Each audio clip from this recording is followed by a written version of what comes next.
In my last video, I briefly touched on the fact that as I'm getting older, moving from my 20s to my 30s, I'm 31 now, I've been adjusting my makeup techniques because I'm noticing that the way that I used to apply certain products doesn't look very flattering on me anymore. And that seemed to resonate with a lot of you. And I do think that when you stick to whatever your makeup routine was when you were young without adjusting it, it does end up aging you more because you don't have the same face. Features change and move. I know my skin type has changed a lot since I was 20, and these are just things that are inevitable with time. And full disclosure, I've never gotten any facial procedures done. I don't do filler. I've never gotten filler. I've only used skincare tools like microcurrent tools or microdermabrasion. So today I want to share all the tweaks I've been making to adapt my makeup routine to my naturally 31-year-old face. And hopefully this helps some of you if you're noticing that your go-to makeup routine is not looking the same as it did 10 years ago. Let's jump in, but first, if you're new here, hi, my name is Miranda. This channel is dedicated to budget beauty and I will be using all affordable makeup. If that sounds like your vibe, hit subscribe. Today I'm gonna prime my face using the Milani Make It Last spray. In case you didn't know, this is also a priming spray as well as a setting spray. The first major tweak I've made to my makeup routine over the past year really is that I don't use full coverage foundation for every occasion. I used to use full coverage foundation nearly every single day, no matter what the makeup look was for. Now in my 20s, I did deal with acne and hyperpigmentation, and I found just using a heavier full coverage foundation was easy to get that even base. But a heavy foundation does not look great on me anymore. So what I do now is I'll spot conceal where I need more coverage and then use more of a medium coverage foundation as a final layer for an overall lighter look and feel. So you've seen me mix these before. These are the LA Girl Pro Conceal Concealers. I use Tawny and Bisque. Mixing these two get me my perfect shade. They are literally one shade apart, so there's no in between in this collection. It's a pretty big shade selection, but I still need to mix two. And something I've been doing a lot recently that I would never have been caught dead doing in my 20s is just spot concealing and skipping foundation altogether. If you would have told me that I was doing that back in the day, I would have been like, no way, gotta have a full beat. So just patting that over my darkest spots and redness. And this allows me to use that lighter coverage everywhere else where I don't need it to be heavier and layered. For my foundation, probably not a surprise because I have been using this a lot. This is the e.l.f. Soft Glam Satin Foundation. This is a great Goldilocks foundation if you want a really nice satin even finish, but you don't want heavy full coverage or you don't need full coverage. And it feels very light on the skin, and I absolutely love how smooth it makes my face look. And I'm using the shade Light Neutral. I'm gonna get way less product bunching where I don't want it, like in my fine lines, because it's not applied very heavily there. And overall, I just find this to wear better throughout the day on my face as it is now, especially with those expression lines up in my forehead area as well. I'm gonna tap into the Rimmel Stay Matte Pressed Powder with my damp sponge and use that to lightly set my under eyes. I don't know if this necessarily counts as one of the tweaks, but I've been doing this instead of using loose powder to set my under eyes, just because I do find that it helps maintain a thinner layer versus really packing on and baking. Next, let's move on to brows, which have probably had the biggest evolution throughout all of my makeup routines. They've had many phases and most of them were bad, but I got the hang of it like around 2018, 19. All right, let me zoom in. I'm using the e.l.f. Instant Lift Waterproof Brow Pencil. I really like this. I just wish that the tip was a lot thinner. I'm used to using those really tiny kind of microbladey pencils, but I do like the formula. Recently, what I have been really focusing on is keeping my brow a lot lighter in front. I used to keep it relatively strong throughout and then maybe did a bit of gradient in front, but I've just started to keep this much, much lighter. And in general, I'm trying to keep a lot of product out of this area. And that's something that I talked about in my last video that I'll touch on quite a bit in this one as well. One of the main ways that I'm noticing my face change. And this happens to most of the women in my family, I've realized, is that my brows are definitely lowering. I'm losing lid space. So I don't want to add product where there doesn't really need to be, and I want to do my makeup in a way that kind of lifts this area and keeps it looking lighter. The other major change in the way that I do my brows now versus in my 20s is that I stick much more closely to my natural brow shape. Before, I was like overdrawing my arch by a mile. And the thing is I actually don't have a lot of hair in my arch area. As you can see, like I've got the front area and then it just kind of drops off. So I was overdrawing this arch, and it's just product on skin. So now I'm sticking a lot closer to my natural arch while still shaping it out. But yeah, definitely less dramatic to minimize just pencil on skin, markered on look. So here I'm getting to the front, and I'm just gonna lightly map out sort of the bottom shape of my brow, and then taking the spoolie, brush that upward. So as you can see, definitely fuller and more defined than my bare brow, but it's not going too far up above where my natural arch would be if I had hair there, and keeping the front a lot lighter than I used to. I'm gonna use the Wet n Wild Brow-cessive Brow Gel to just lock these in place. No, there's nothing coming out on this brush. Okay, we'll not be using that. I was trying to use something other than the Physicians Formula Brow Gel, which y'all have seen me use so much, just to keep things interesting, but nope, we're gonna use this one. I was like, why is it so hard to run through my brows? It feels like it's dragging. Because it was completely dry. Moving on to my eye makeup, which is where I think most of the tweaks here happen. I'm using the e.l.f. Lock It Down Primer. I'm using a lot of e.l.f. today. I guess some things don't change because I have always been a fan of e.l.f. Well, I guess their quality has changed. Even though they've always had good products, they're at the top of their game right now. But I remember doing like one of my first drugstore makeup hauls in college, and it was a lot of e.l.f. For today's look, I'm gonna be using the Wet n Wild Color Icon palette. This is one of their 10 pans called Heart and Soul. Kind of a neutral, rosy, peachy color story here. First, I'm gonna set my primer using this shade here, which is sort of like a peachy nude. And that's going everywhere. As mentioned, one of the main ways I've changed my eyeshadow placement as I'm getting older and seeing changes in my face is keeping this inner third portion of my lid, and especially my crease area, very light. So typically my first step after setting my primer would be going in with a transition shade. So I think I'm gonna go into this medium peach here. And before, I would bring this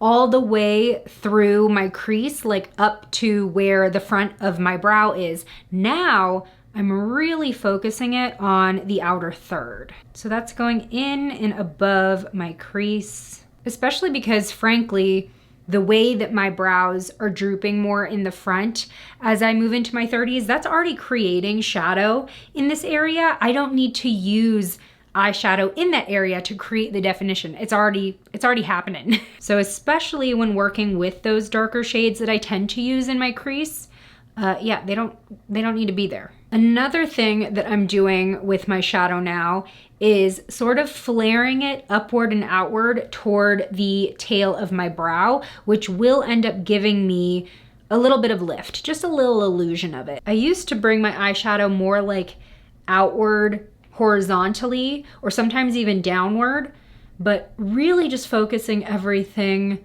up helps. So as I blend that transition shade, I'm finishing it by flicking upward. I think you'll be able to see the flared shape a little bit better going into my crease shade, which is gonna be this medium reddish brown. So I am focusing that in the outer corner and then blending upward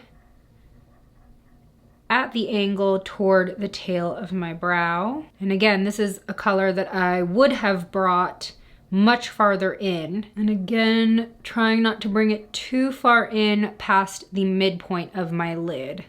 kind of like the pupil of the eye. Just grabbing my blending brush that had that transition shade on it to soften the edges, create more of a gradient look. Not putting more shadow on, I'm just using whatever's left on the brush. All right, I am happy there. Now for the lid, I wanna go into this very warm, sort of orangey gold coral shade. And I'm gonna apply that with my fingers because it's a bit of a stiffer shade in this palette, but it's beautiful. And that is going right in the middle, all the way up into my crease and a little bit toward the inner corner. Then I'll dip into this champagne and use that in my inner corner and brow bone. All right, that is the eyeshadow. Now I really think that this color placement suits my face better now, and I think it allows me to wear these bolder and brighter shades without having them take over my eyes and close them off. On that same vein, let's talk about eyeliner, because eyeliner has changed a lot in my routine over even just the past 5 years. My signature look used to be a bold winged liner. No matter what other makeup I was wearing, no matter what the occasion, there was gonna be a bold wing on my face. However, I don't really think that always looks the best on me now, especially as most of the changes I'm seeing in my face are happening in the eye area.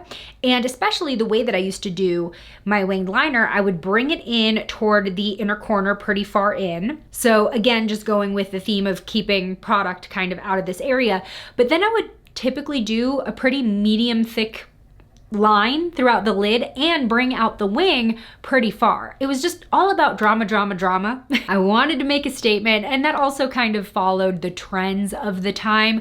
But now, especially with my eye shape, I do feel that more of a thin kitten wing looks best, and I'm often not using liquid liner to achieve that look. I've actually been preferring using eyeshadow and creating a powder wing for kind of a softer, semi-smoky effect, or use a pencil to smudge a wing. And let me tell you, there are exceptions to the rule. Even with the eyeshadow, like if I'm creating a halo eye, obviously I'm gonna be putting darker shades in the inner corner, and same goes for this. There are times that I'm using black liquid liner and I do want a dramatic wing because that's what I feel like putting on. But as far as like my go-to, now it's more of the softer look with a pencil or powder. So today I'm gonna be using the ColourPop Cream Gel Eyeliner in Brouhaha, which is the brown shade. And that's another thing. I would never use brown liner or mascara, and now I love how it looks. So I'm gonna use this pencil paired with the Sigma winged liner brush. It's the E06 brush.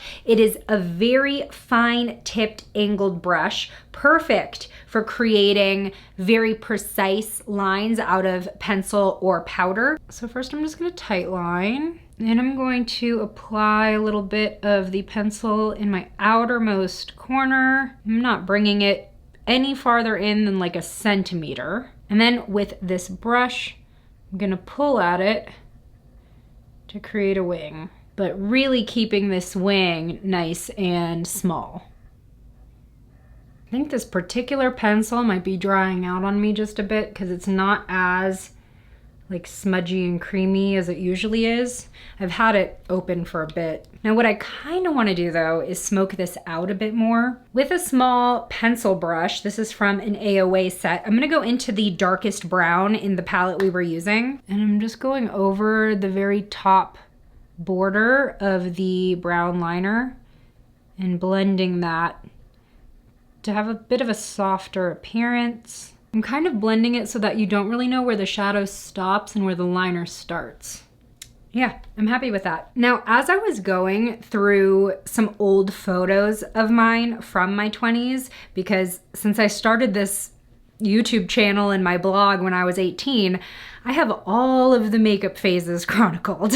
One thing that really stood out to me was my preference in false lashes. I've talked recently about how I've kind of gravitated toward half lashes and cluster lashes, only putting them in the outer corner of my eyes, because I used to use these full-on strip lashes that were still so long in the inner corner, and it just looks so weird on my eye shape, especially now, because now if I wear a style like that, those inner lashes touch my brow. And speaking of that, I'm also opting for shorter falsies, and that may seem counterintuitive, but hear me out. In my 20s, I noticed that I was picking like the longest falsies possible every single time.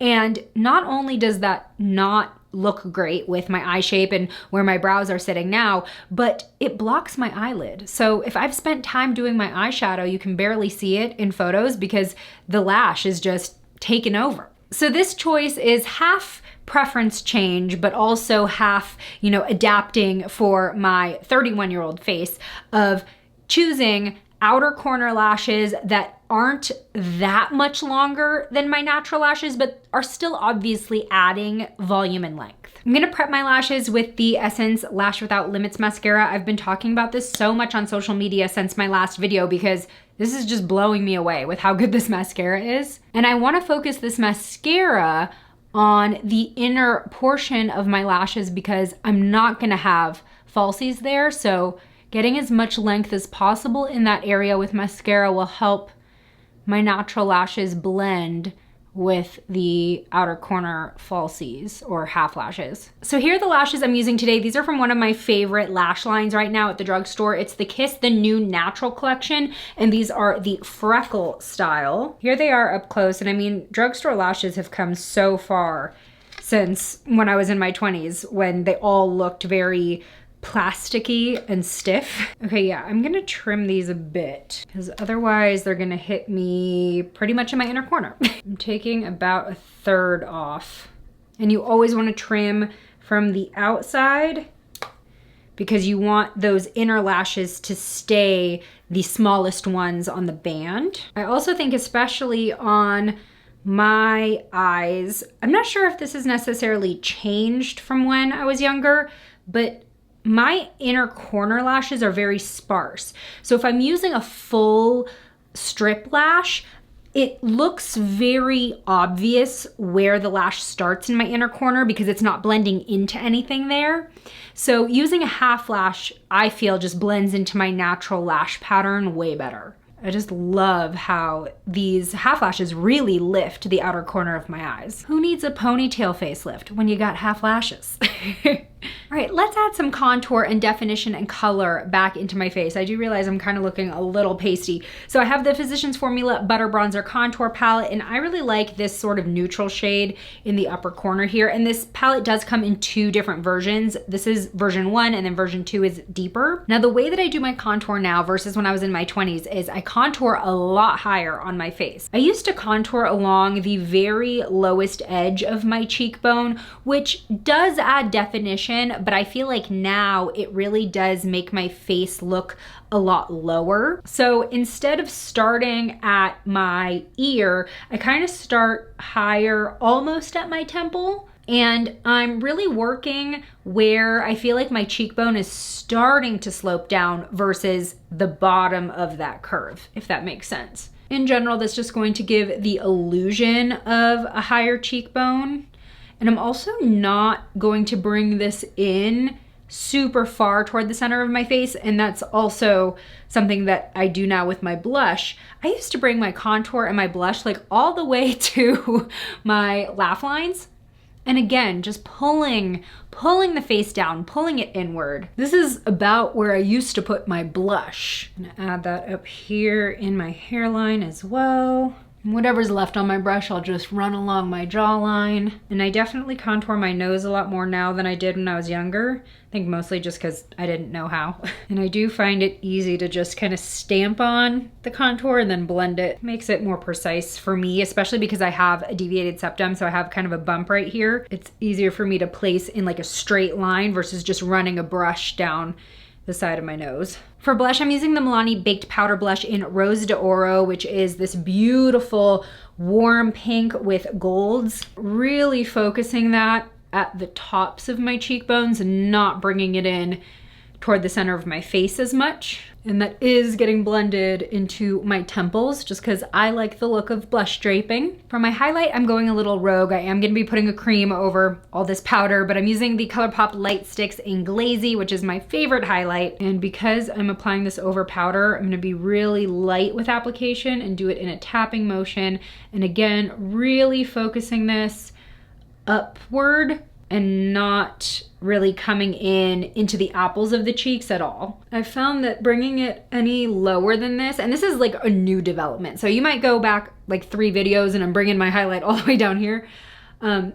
Putting it much higher like this, I find actually really helps my under eye area, because my under eyes have sort of hollowed out, as they do when you get older and you don't get filler. And if I bring my highlight all the way in to kind of like the apples of my cheeks, it ends up making my eyes even more sunken in, because I'm highlighting my entire basically orbital bone. So focusing my highlight all the way up here keeps it away from my under eyes so that I don't end up with a shadowy contrast, while still doing the work in terms of giving me my cheekbone definition and highlight that I want. So that has been a game changer for me, because just recently, like in the past 2 months, I'm like, why are my eyes looking so sunken in and just like saggy and skull-like almost in some situations?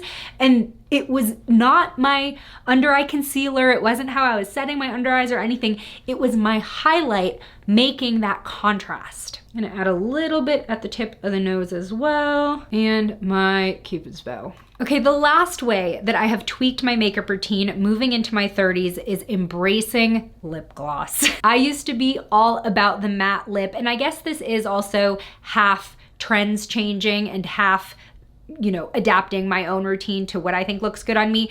But, you know, there are still matte formulas out there, and I don't really wear them all that much. I think especially with how I'm noticing more lines around my lips as I get older, matte formulas just aren't as forgiving. So I have definitely jumped on the gloss and lip oil and lip stain train. Today I'm gonna use lip gloss, but I am going to line my lips first, because what I do still like is a defined lip. So I'm gonna go in with the Moira Lip Appeal Waterproof Eyeliner in Senorita. I also don't overline my lips as much as I did in my 20s, because I genuinely do think it just ages me. I'm not sure what it is about it, even though full lips is definitely still like the beauty standard right now. Just a little bit around my Cupid's bow, but definitely not like Kylie Jenner status. It's funny because a few months ago, I got a YouTube comment and it was like, damn, your lips are thin. And I wasn't even offended. I just laughed. And I think my reply was, are they thin or are they just not filled with filler? And this is absolutely no shade to anybody who gets filler in their lips or anywhere else, because if you want to, then do it. Like, I don't want to be judged for not getting it, so why would I judge somebody else for getting it and tweaking something about themselves to, you know, look however they want to look? But I do think that with a lot of influencers going that route, and just people in general on social media going that route, we end up kind of retraining our brain to what looks quote unquote normal. And I think I've said in a Q&A video that that's one main reason why I've never done filler, and right now I have no plans to do filler, is because I don't want to retrain my brain into like thinking what I'm supposed to look like involves filler, if that makes sense. Like, I don't want to lose the idea of what I look like because I've changed it and I've created a new normal, and then I get more filler and create a new normal, and I'm afraid that it would become a cycle. So that's personally why I've stayed away. I just feel like for me, it's a recipe for body dysmorphia, just because I know myself. And also there's so many celebrities that are getting their filler dissolved and they end up looking so much younger. So I think that's an interesting phenomenon as well. Okay, just gonna blend this a little bit. And the gloss that I'm using today is actually a drugstore classic, the NYX Butter Gloss. This is the shade Bit of Honey. I think that'll make a good little lip combo. And as far as lip glosses go, this is absolutely not sticky. It's so comfortable. And I really do think that it kind of makes my lips look smoother and not as full of lines as I know that they are. And I have really dry lips, and not all lip glosses and lip stains and lip oils are made the same. There are a lot of formulas that actually catch on my dry areas or the pigment settles in my fine lines, and I do not find that this one does that. So these are the makeup techniques that I feel are really working for me now at age 31, and just some of the things that I'm paying attention to now that I didn't as a 20-year-old or wouldn't have made a difference as a 20-year-old. But I wanna hear from you, no matter how old you are, have you adapted your makeup routine based on your features changing or your skin type changing as you've gotten older? Let me know what you've done in the comments, and maybe someone else can learn something from your comment too. Thanks so much for spending time with me today. If you wanna keep watching, join me over in this video next where I create a cool toned makeup look for fall. I'll see you over there. Bye.